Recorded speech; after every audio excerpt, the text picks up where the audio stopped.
Cela a commencé après une année passée à affaiblir la Russie en détruisant ses offensives. L'Ukraine a créé des ouvertures. La contre-attaque se déroule à la fois au nord et au sud. L'Ukraine se lance à fond dans une contre-offensive qui a complètement bouleversé la guerre en Ukraine. La Russie ne l'avait jamais vue venir. Elle n'a peut-être aucune réponse. Et si l'Ukraine réussit, des mois, voire des années de gains russes, partiront en fumée. Sauf qu'il pourrait y avoir un rebondissement dans l'histoire. Nous dévoilerons ce rebondissement plus tard dans la vidéo. Commençons par ce que nous savons de l'offensive ukrainienne. Le 10 février, la chaîne YouTube Combat Veteran News a rapporté 2 contre-offensives ukrainiennes, l'une au nord-est et l'autre au sud-est, qui ont changé le champ de bataille. À présent, l'Ukraine ne révèle pas grand-chose sur l'ampleur réelle de ces contre-offensives. Nous savons avec certitude que l'Ukraine a repris du territoire, et nous allons expliquer cela plus en détail dans un instant.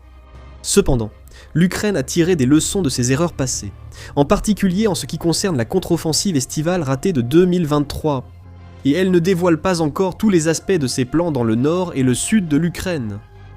Des indices montrent qu'un événement majeur se prépare, provenant de la libération de plusieurs localités que la Russie pensait occuper en sécurité. D'abord, nous vous emmenons dans la région assiégée de Kharkiv. Cette oblast est une cible de la Russie depuis le début de la guerre en Ukraine, la ville qui porte le même nom ayant été la cible de l'invasion éclair lancée par Poutine en février 2022.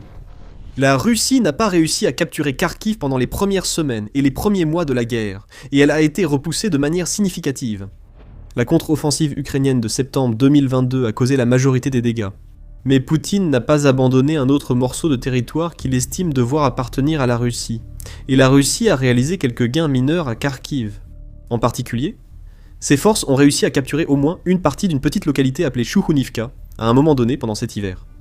Comme l'a récemment déclaré un communiqué publié sur Facebook par le 16e corps d'armée ukrainien profitant de conditions météorologiques difficiles, l'ennemi a tenté une infiltration discrète à travers les formations de combat des forces de défense dans la zone du village de Chouhounivka. Cependant, cette déclaration était accompagnée d'une vidéo montrant des images de soldats ukrainiens au sol travaillant aux côtés d'opérateurs de drones effectuant des missions de reconnaissance pour débusquer les occupants russes. C'était la première des 2 offensives. Les forces russes ont brièvement cru établir une tête de pont dans une localité qui aurait pu servir de tremplin pour de futures offensives à Kharkiv. L'Ukraine a arraché cette possibilité. Elle a libéré Chouhounivka lors d'une puissante contre-offensive, au cours de laquelle elle a capturé plusieurs soldats russes et a hissé le drapeau national ukrainien sur le village libéré. Vous vous demandez peut-être pourquoi la libération de Chouhounivka est si importante, même si cela reste une bonne nouvelle. La réponse tient à ce que Poutine cherche à établir à Kharkiv. Si la Russie vise à contrôler tout l'oblast, l'objectif immédiat de Poutine est de prendre assez de territoire à Kharkiv pour former une zone tampon entre les forces ukrainiennes et les frontières russes. Maintenant, à certains égards, il semble que la Russie essaie de se constituer une sorte de zone tampon à l'intérieur du territoire ukrainien, et de relier les forces à Varchansk, ainsi qu'avec les forces présentes ailleurs à Kharkiv. Selon Combat Veteran News, la chaîne semble avoir raison. La BBC rapportait le désir de Poutine de créer une zone tampon dès mai 2025, peu de temps après que la Russie ait réussi à reprendre en grande partie le territoire, dans le Kursk Oblast, que l'Ukraine avait capturé l'année précédente.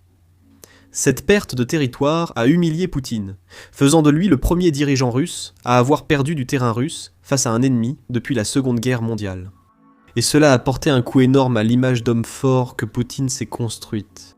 Le désir de Poutine d'une zone tampon à Kharkiv met en lumière ce que l'Ukraine vient de faire dans le nord-est du pays. La libération de Chouhounivka empêche la Russie de créer la zone tampon qu'elle désire tant. Pour l'avenir, une chose est claire, sans zone tampon, la frontière russe n'est pas protégée. L'offensive de Chouhounivka pourrait n'être que le début d'une série plus vaste de contre-attaques ukrainiennes. Cela pourrait lui permettre de reprendre plus de territoire à Kharkiv et peut-être de franchir la frontière, comme à Koursk en 2024. Un rebondissement intéressant arrive bientôt dans l'histoire de la contre-offensive. Avant de vous expliquer de quoi il s'agit, nous devons d'abord aller dans le sud de l'Ukraine, précisément à Ternovata, à Zaporijia. Contrairement à Kharkiv, Zaporijia ne constitue pas une réelle menace pour la Russie sur le front de la contre-invasion. L'oblast est à l'ouest de Donetsk et Luhansk, donc toute tentative ukrainienne de prendre du territoire à Zaporijia pour préparer une attaque contre Rostov-sur-le-Don serait vaine. L'Ukraine préfère utiliser ses gains territoriaux pour renforcer sa position dans le Donbass, où sont Donetsk et Luhansk, tout en réduisant le contrôle russe à Zaporijia. La Russie affirme contrôler environ 75% de cette oblast, et l'Ukraine voudra réduire ce pourcentage. Nous revenons donc à Ternovata le 11 février. La Nouvelle Voix de l'Ukraine a rapporté qu'Andrei Kovalienko, qui est le chef du centre de lutte contre la désinformation en Ukraine, a déclaré que les soldats ukrainiens avaient libéré Ternovata. Encore une fois, cela peut sembler insignifiant dans le contexte de la guerre. La libération d'un village est positive, mais n'indique pas forcément une large contre-attaque ukrainienne, même si cela reste possible. Ternovata a été libéré le 8 février, et dans les 3 jours qui ont suivi, jusqu'au rapport du New Voice of Ukraine. L'Ukraine a également libéré les villages de Kosift, Sedva et Pradorochna, qui se trouvent aussi dans l'oblast de Zaporijia. La libération de Ternovata n'était donc pas isolée. En moins d'une semaine, la Russie a perdu 3 localités au profit de l'Ukraine, ce qui suggère un phénomène plus large. Retenez la localité de Ternovata, car nous découvrirons plus tard un élément important sur ce village dans la vidéo. L'Ukraine veut évidemment récupérer tout le territoire possible à la Russie. Réduire progressivement l'occupation russe est un objectif majeur pour l'Ukraine, comme nous l'avons mentionné plus tôt. Cependant, il y a peut-être une autre raison pour laquelle l'Ukraine lance cette contre-offensive dans la région. Et cela pourrait avoir un lien avec la région du Donbass dont nous avons parlé il y a quelques minutes. L'Ukraine ne pense pas pouvoir percer dans le Donbass via Zaporijia. Elle semble exploiter la vision limitée de Poutine sur cette région d'Ukraine pour progresser ailleurs. Comme l'explique Actualité des anciens combattants, la Russie doit retirer des troupes d'autres régions d'Ukraine, dont Kharkiv et Zaporijia, pour tenter de prendre le Donbass, pour remplacer les soldats décimés par les zones de destruction établies par l'Ukraine à Donetsk. Pas besoin d'être un génie pour comprendre cela. Le retrait russe du nord et du sud de l'Ukraine crée des brèches et rend vulnérables des territoires auparavant sûrs pour la Russie. Comme à Tchoukhounivka, la Russie a dû recourir à quelques infiltrés pour prendre le village, sans succès. Peut-être que le même scénario s'est produit dans les localités de Zaporijia évoquées. La Russie a affaibli ses défenses, permettant à l'Ukraine de lancer des assauts massifs qui ont bouleversé notre compréhension de la guerre. La Russie ne va pas changer son approche du Donbass bientôt. Poutine a posé la cession de cette région comme condition centrale des négociations de paix et déclaré fin 2025 que la Russie prendrait le Donbass par la force si l'Ukraine ne le cédait pas. Il y a aussi des rumeurs selon lesquelles la Russie préparerait une nouvelle offensive estivale, et cette fois-ci en commençant par une avancée plus profonde dans l'est du Donbass. TVP World rapporte que les analystes open source Deep State affirment que cette offensive estivale pourrait impliquer plus de 100 000 soldats, et ces troupes doivent bien venir de quelque part, et il semble que Kharkiv et Zaporijia soient 2 de ces endroits. Maintenant, l'Ukraine en a profité, et tout cela signifie que nous commençons peut-être à voir les premiers signes de contre-offensives ukrainiennes au nord et au sud. La Russie ne pourra pas arrêter cela si les troupes sont retirées.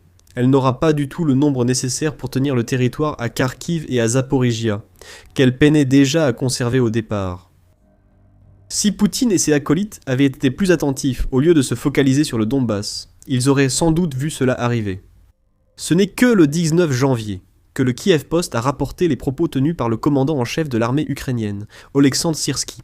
« Nous savons qu'on ne gagne pas une guerre seulement en se défendant », a dit Syrsky. « C'est pourquoi nous lancerons des offensives pour garder l'initiative. » La Russie n'a peut-être pas pris cette déclaration au sérieux, mais elle doit le faire désormais. 4 localités ont été perdues, 1 à Kharkiv et 3 à Zaporijia. L'environnement semble idéal pour que l'Ukraine poursuive sa contre-offensive et reprenne plus de territoire, tandis que des milliers de soldats russes meurent dans les zones dévastées créées par l'Ukraine à Donetsk.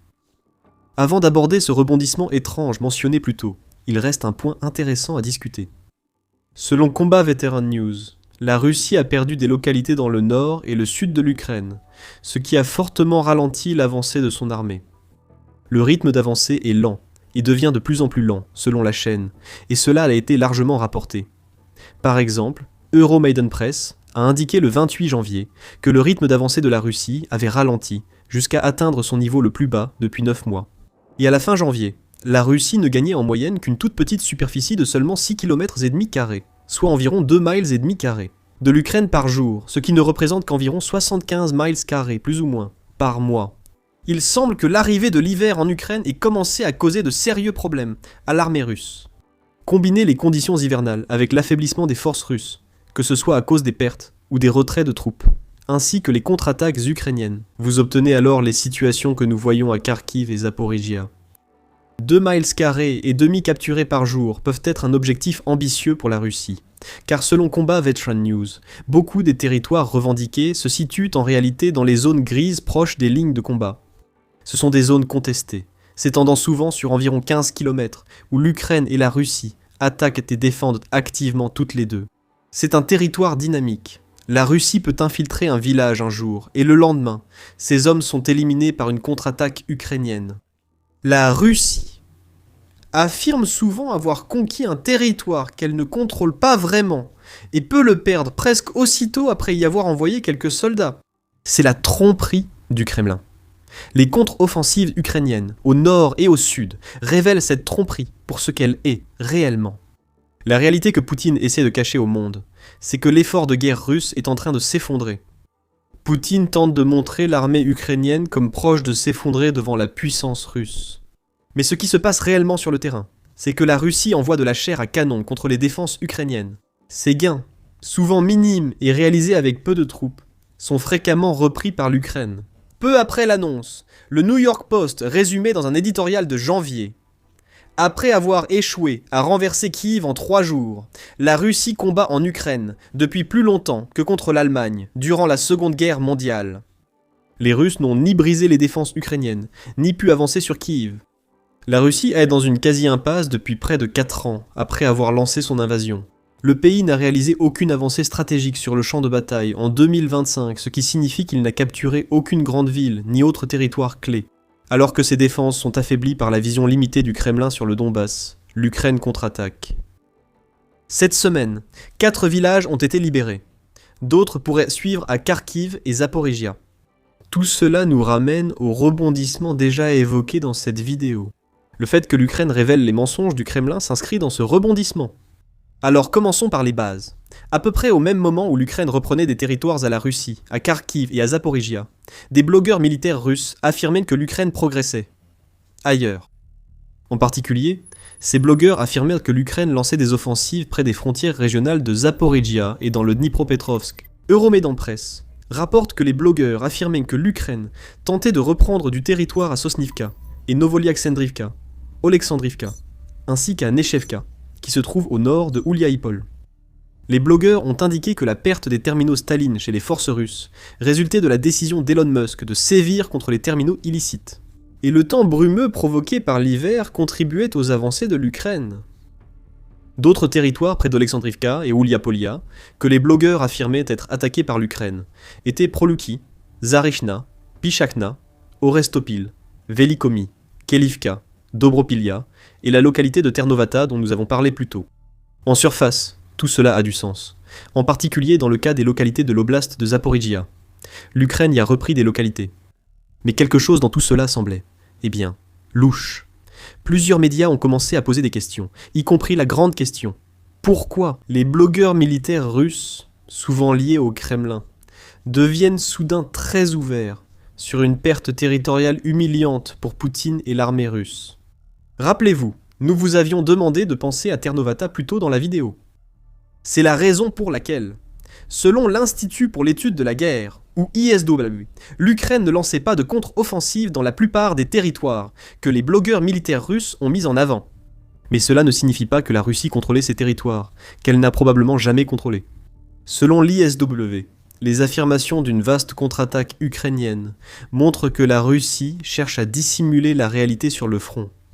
L'ISW cite les déclarations du colonel Vladislav Voloshin, qui est le porte-parole des forces de défense du sud de l'Ukraine, lesquelles opèrent à Zaporizhia, selon Voloshin.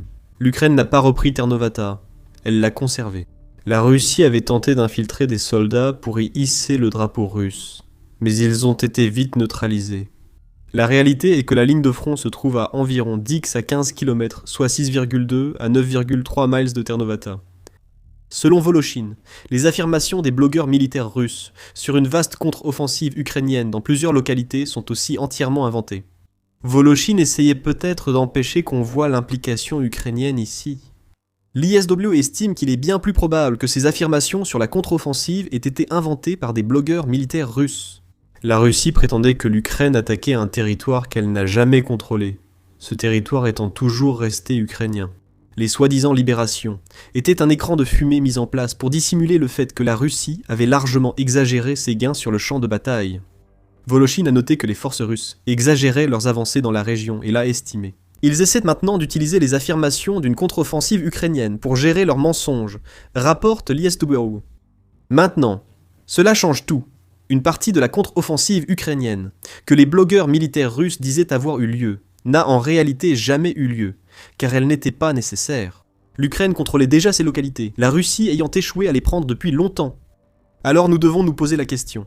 Qu'est-ce que nous savons avec certitude à la suite de cette révélation? Pour commencer, nous savons que les commandants russes de première ligne envoient de faux rapports sur leurs avancées au Kremlin, sûrement pour satisfaire Poutine, alors que leurs soldats échouent complètement à faire ce qu'ils prétendent faire. Nous savons aussi que l'Ukraine mène toujours bel et bien une contre-offensive. Parmi les 4 localités évoquées plus tôt, seule la reprise présumée de Ternovata est contestée, car l'Ukraine semblerait avoir toujours contrôlé ce territoire. Les autres villages et villes de Kharkiv et de Zaporijia, que l'Ukraine aurait capturés, y compris Tchoukhounivka, Kosivtseva et Pridorojna, ne figuraient pas sur les listes des blogueurs militaires. La Russie a perdu du territoire à cause de la contre-offensive ukrainienne, mais moins que ce que la Russie affirme, alors qu'elle tente de dissimuler ses mensonges sur le territoire contrôlé. Enfin, voici la seule chose dont nous sommes certains. L'Ukraine est à l'offensive, mais pas là où le disent les blogueurs russes. Le 6 février, Syrski a révélé qu'environ un quart de tous les combats entre les forces ukrainiennes et russes. Dans certaines zones de la ligne de front de 1200 km, soit 745 miles, c'est l'Ukraine, et non la Russie, qui mène l'offensive. Autrement dit, une attaque sur 4 est menée par l'Ukraine dans le cadre des contre-offensives contre les forces russes qui occupent son territoire. Il est important de noter que 25% des offensives menées par l'Ukraine ne signifie pas que l'Ukraine reprend 25% du territoire qu'elle a perdu face à la Russie. Mais cela signifie que l'Ukraine passe à l'attaque, et nous l'avons vu à Kharkiv et à Zaporijia. Nous savons aussi que la Russie a sans doute exagéré ses gains depuis des mois. Et l'Ukraine est dans une position encore meilleure pour poursuivre ses attaques après sa première série de contre-offensives, afin de reprendre peut-être davantage de territoire que la Russie occupe réellement. La tempête a commencé, et avec l'Ukraine affirmant qu'elle va passer à l'offensive en 2026, cette tempête ne fera que s'amplifier. Et cela va laisser derrière elle des forces russes détruites et des territoires libérés. Dans d'autres régions d'Ukraine, nous avons déjà vu l'Ukraine porter le combat à la Russie. À Kupiansk, dans la région de Kharkiv, une ville autrefois perdue et presque totalement reprise par l'Ukraine. Comment l'Ukraine a-t-elle réussi? Les drones ont été essentiels. Découvrez-le dans notre vidéo. Si vous avez aimé cette vidéo, abonnez-vous à The Military Show pour d'autres révélations sur la guerre en Ukraine.